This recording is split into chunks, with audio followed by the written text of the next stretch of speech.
Emma Taylor sat quietly in the courtroom. Her hands shook as she waited. Judge William Harrington looked down at her from his high seat. His cold blue eyes made her stomach twist. Emma was a 32-year-old single mother. Her son Oliver was only 8. He was at home with Emma's neighbor, Mrs. Wilson. Emma hoped this would all be over soon so she could go back to him. The courtroom was packed. People whispered behind Emma. She tried not to listen.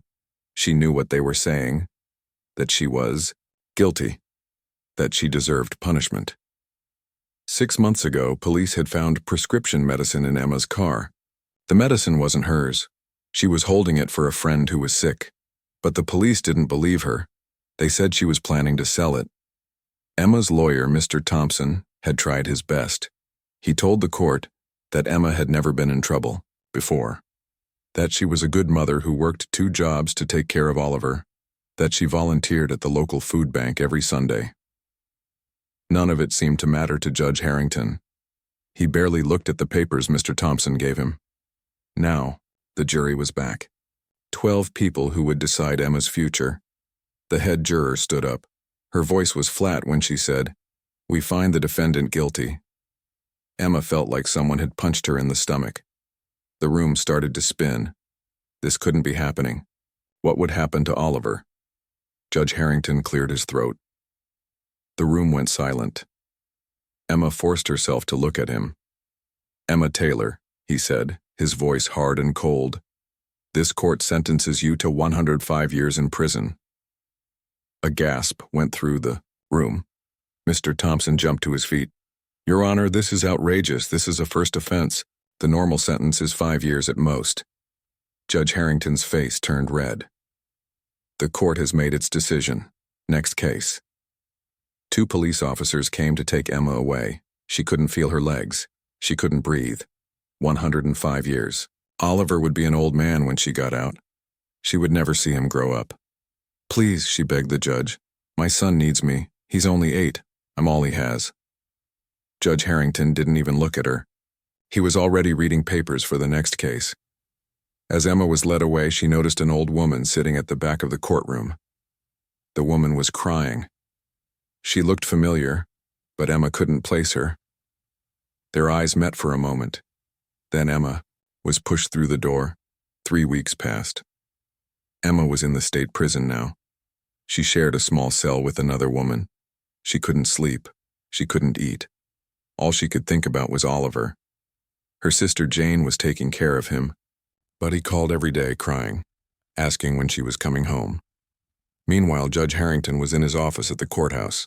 He was working late as usual. His secretary knocked on the door. "Judge Harrington, this came for you today." She handed him a brown envelope.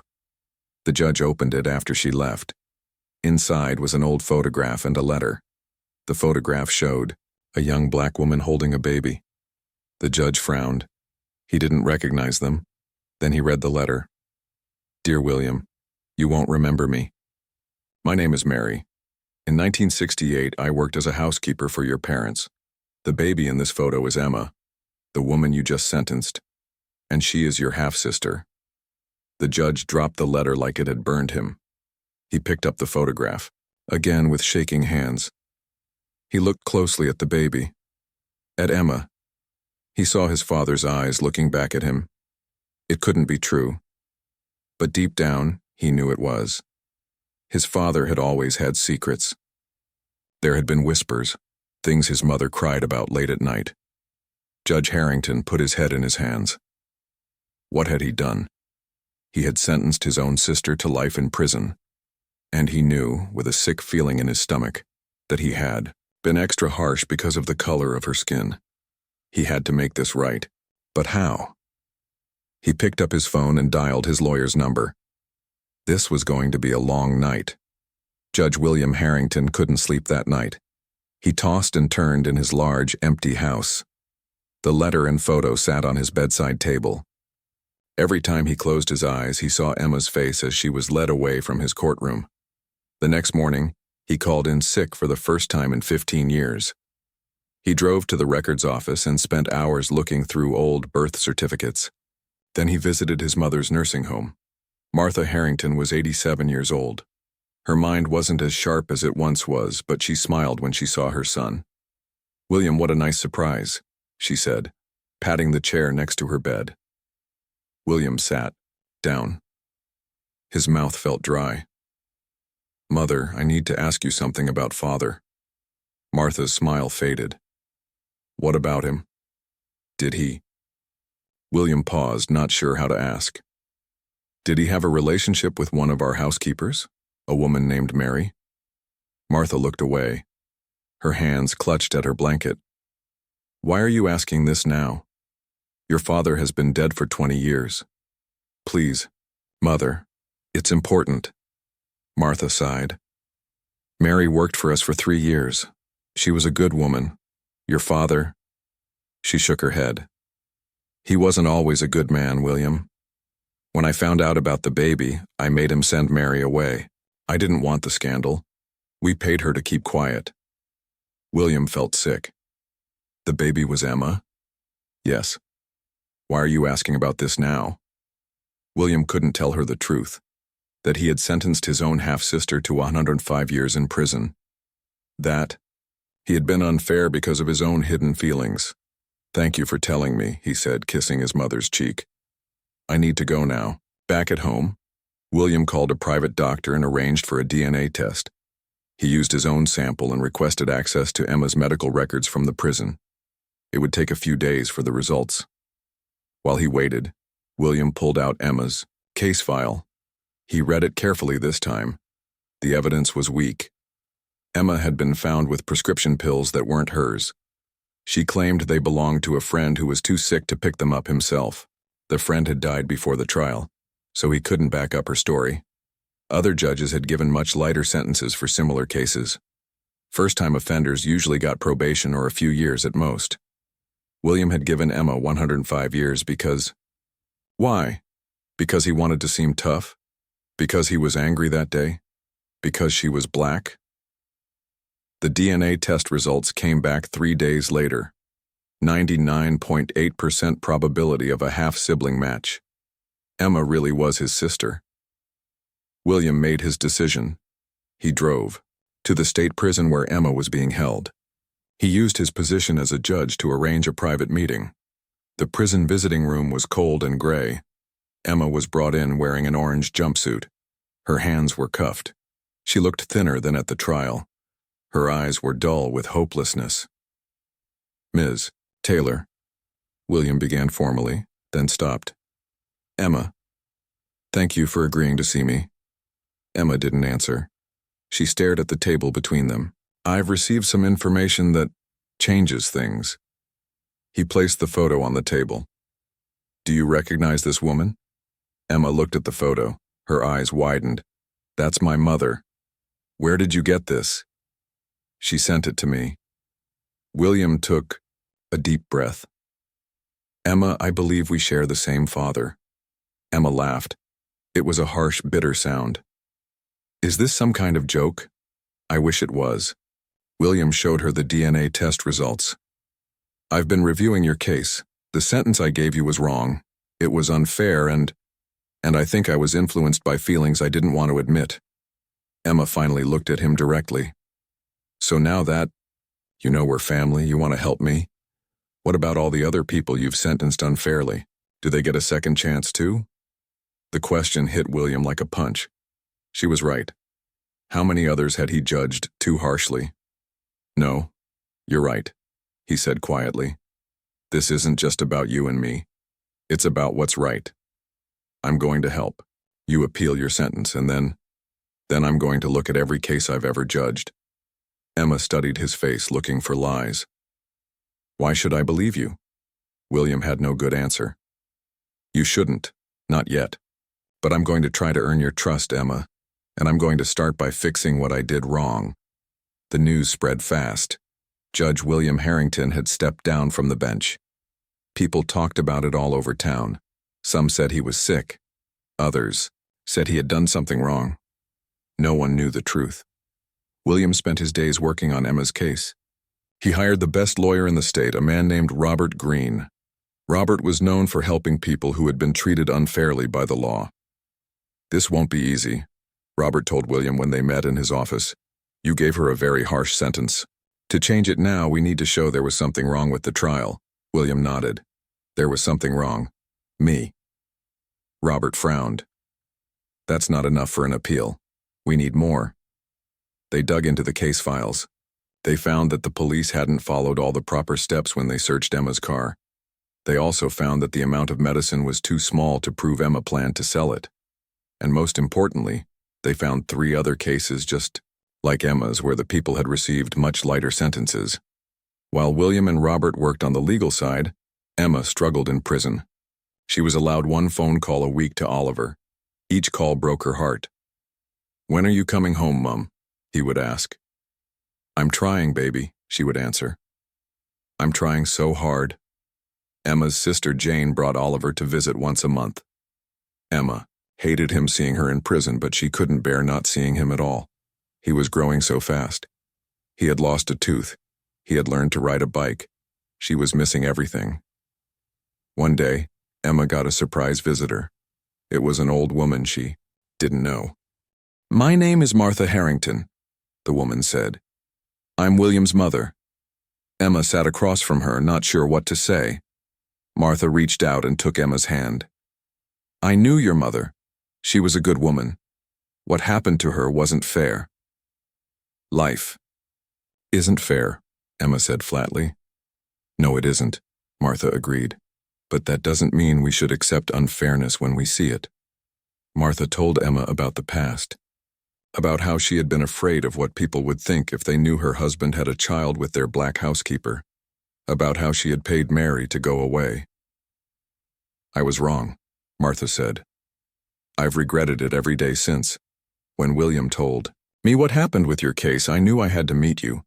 Emma didn't know how to feel. She was angry about the past, but this old woman seemed truly sorry.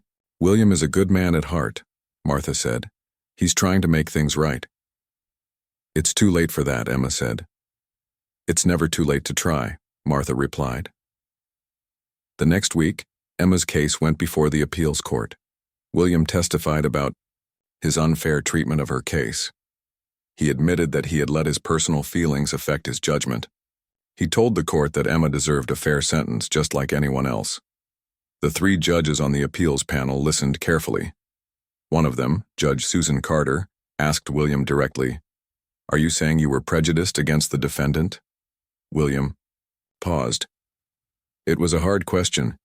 If he said yes, it could hurt his career forever. But he had promised to tell the truth. "Yes," he said finally.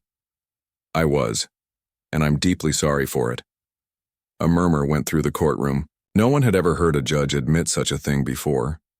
After William testified, Emma took the stand. She told her story again. How she had been picking up medicine for her sick friend, Tom. How Tom had died before he could tell the court the truth. How she had never been in trouble before. "All I want is to go home to my son," she said, her voice breaking.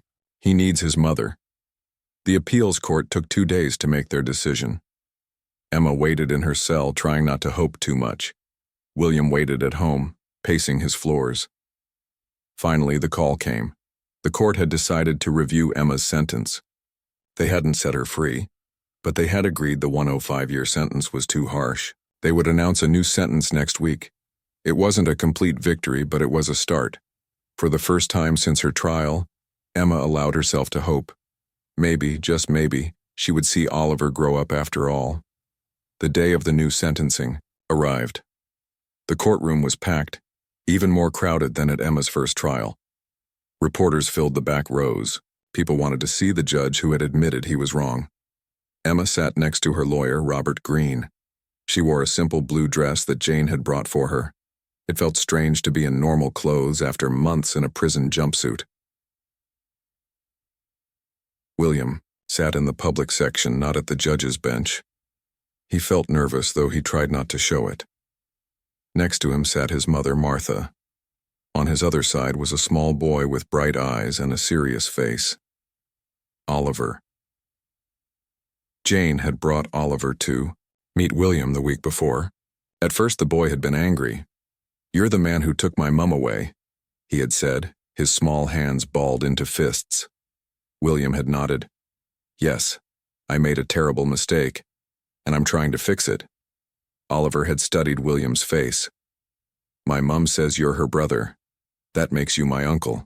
I suppose it does, William had said.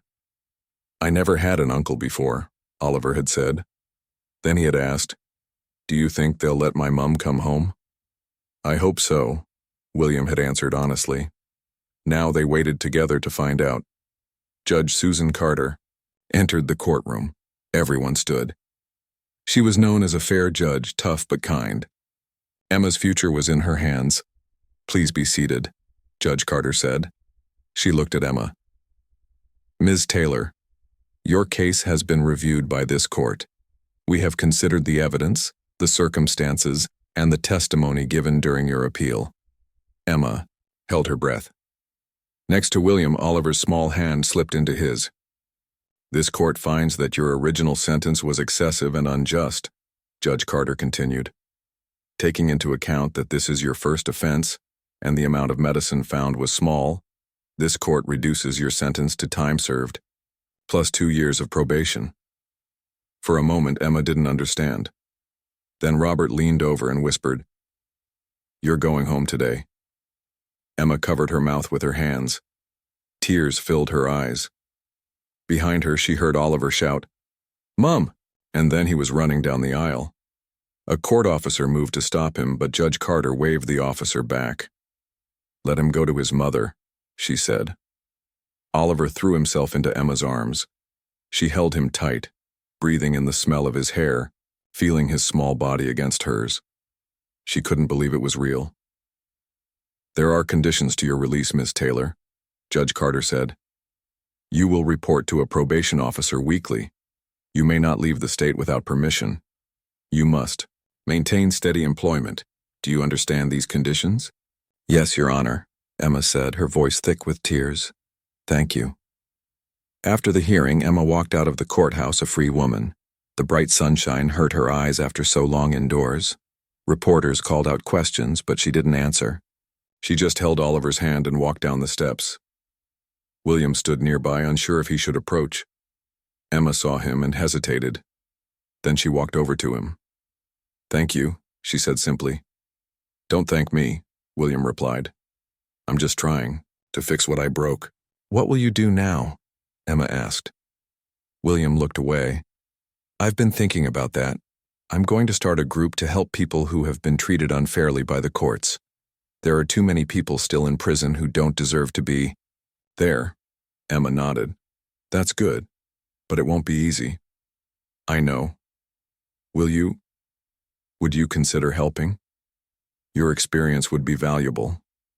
Emma looked down at Oliver, who was watching them both with curious eyes. I need to focus on my son right now. We have a lot of time to make up for, but maybe someday. I understand, William said. The offer is open whenever you're ready. That night, Emma tucked Oliver into his own bed for the first time in months. He fell asleep quickly, worn out by the excitement of the day. Emma sat by his side, watching him breathe. She couldn't believe she was home. Her phone buzzed with a text message. It was from William. I found 3 more cases like yours. People who got unfair sentences from me. I'm going to help them too. Emma looked at the message for a long time. Then she typed back, Let me know if I can help. It wasn't forgiveness. Not yet, but it was a start. 1 year passed. Emma and Oliver had settled back into their life together. Emma had found work at a local grocery store. It wasn't much, but it paid the bills. Every week she met with her probation officer, Mr. Jenkins. He was a kind man who always asked about Oliver. Emma had kept her promise to help William with his new group. They called it Second Look. Every Sunday they met in the community center to review cases of people who might have been treated unfairly by the courts. Some of the cases were from William's time as a judge. Others came from people who had heard about their work. It wasn't easy working with William. At first, Emma had been angry every time she saw him. He was a reminder of everything she had lost. But slowly she began to see how hard he was trying to make things right. One Sunday, Emma arrived at the community center to find William talking to a woman with tears in her eyes. "This is Helen," William said when Emma joined them. Her brother got 20 years for stealing a car. It was his third offense. 3 strikes law, Emma said. She knew about these laws. They meant that if someone got caught breaking the law 3 times, they could get a very long sentence, even for something small. Helen nodded. "Tom isn't a bad person, he just made mistakes. 20 years is too long." Emma thought about her own case. She had almost lost her whole life because of one mistake. "We'll help you," she said. They worked long hours on Tom's case. They found that his first 2 offenses were very small: shoplifting when he was 18 and getting in a fight when he was 21. The car theft was serious but not worth 20 years of his life. When they brought the case back to court, the judge agreed to reduce Tom's sentence to 5 years. Helen hugged Emma and William so hard they could barely breathe. "You've given me back my brother," she said. Their success with Tom's case brought more people to Second Look. Soon they had a waiting list. William used his own money to rent a proper office. He hired 2 young lawyers who believed in their cause. One day a reporter came to do a story about them. "You two are an unlikely team," she said. "A former judge and a woman he sentenced. How did this partnership happen?" Emma and William looked at each other. They had never told the full story to anyone outside their families. "We discovered we're family," William said finally. "Half-siblings." The reporter's eyes widened. "That's quite a story. May I include it in my article?" "Yes," Emma said. "People should know the truth." The article came out the next week. It told the whole story: how William had sentenced Emma unfairly, how he had discovered they shared a father, and how they were now working together to help others who had been treated unfairly by the courts. The phone started ringing off the hook. More cases came in. More people offered to help. A famous lawyer called and offered to work with them for free. A charity gave them money to hire more staff. 6 months later, they had helped 20 people get out of prison or get shorter sentences. Every time someone went home to their family, Emma thought of her own homecoming, of Oliver running into her arms. On the 1-year anniversary of Second Look, they held a celebration. All the people they had helped came with their families. The community center was filled with laughter and joy. Oliver, now 10, helped serve cake. He had grown close to William over the year. He called him Uncle Will and loved to hear stories about the law. Emma watched them together, smiling. The past would always be there, the pain of separation, the unfairness of the system, but they were building something new from it. At the end of the party, William stood up to make a speech. He thanked everyone for their support. Then he turned to Emma. "None of this would have happened without Emma," he said. "She could have stayed angry. She could have turned her back on me and on the whole system. No one would have blamed her, but instead she chose to help others. She is the heart of Second Look." Everyone clapped. Emma felt her cheeks grow warm. She hadn't expected this. "I'd like to announce," William continued, "that from today, Emma is no longer just a volunteer. She is the new co-director of Second Look, with full pay and benefits." The room erupted in cheers. Oliver hugged his mother tight. Later, as they cleaned up after the party, Emma said to William, "You didn't have to do that." "Yes, I did," he replied. "You deserve it, and Second Look needs you." Emma looked around at the office they had built together. Pictures of the families they had helped covered one wall. There was still so much work to do, so many people still waiting for justice. "I'm glad we found each other," she said, "even if it happened in the worst possible way." "Me too," William said. "We can't change the past, but we can make a better future."